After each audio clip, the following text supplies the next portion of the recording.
I've had this one on my list for a couple of years now. Last year's snowstorm closed the pass early, but this year we made it out for the last summery fall weekend of the year. The drive out here is stunning, and I highly recommend making it a full weekend trip, so you can stop at some of the vistas and enjoy more of the trails. The east side Cutthroat Lake trailhead has one of the more unique roads I've seen. It was totally manageable for any vehicle, but might take a little care. The west side PCT trailhead was similar, but without the unique pavement.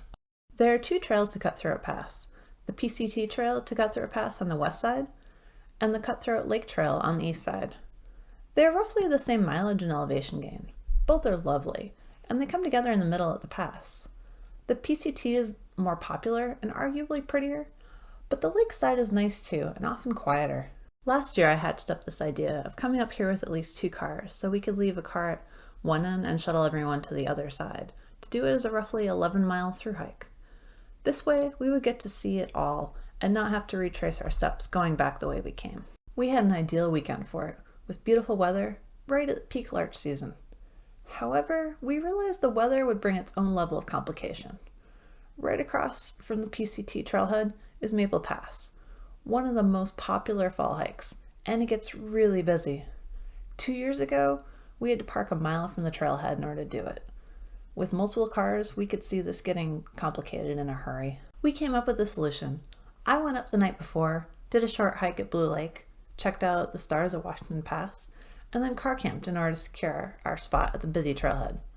There is no cell phone service up here, so if you travel with a group, it is best to have a well-established plan ahead of time, so you can find each other.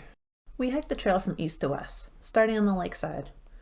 The parking lot was busy, but we encountered very few people on the way up. We did encounter several mountain bikers on the lakeside, so make sure you stay alert, especially if you have a dog. Heading up the east side, you start in an arid area, light tree cover, allowing the mountains to peek through. The only water we saw was within the first mile. As you climb, the trees thin out, and the landscape becomes more desert-like, with patches of fading vegetation. The larches and fall colors come in waves, with little pockets here and there. There was one little dip with a magical glade bursting with color. At the crest of the pass, you have mountain views in every direction. All the trails converge here, so of course it is a busy area, but there are plenty of picnic spots. As you head down the west side, the trees slowly close in around you, but in the fall, this is a welcome treat. In the late afternoon sun, the trail became a glowing golden hallway trimmed with red and felt surreal. I would say most of the year this trail is probably about average, but in the fall it transforms into something really special. As you descend farther, the forest slowly transforms back to green, and about halfway down, a stream merrily greets you as you leave the golden hallway and re-enter the real world. The forest becomes lusher and denser, but it is still punctuated every now and then by mountain views and small cascades of water. If you were alert, you might catch a memorial or two. We saw one that was for a family of hikers, and another at the trailhead for a PCT hiker. Don't worry, none of them perished here.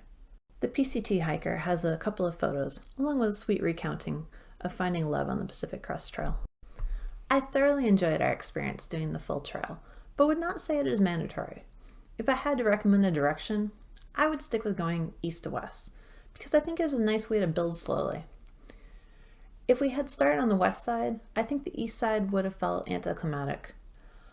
I'm glad we got to appreciate both. Happy adventuring! Please like and subscribe, it really helps our channel. Thank you!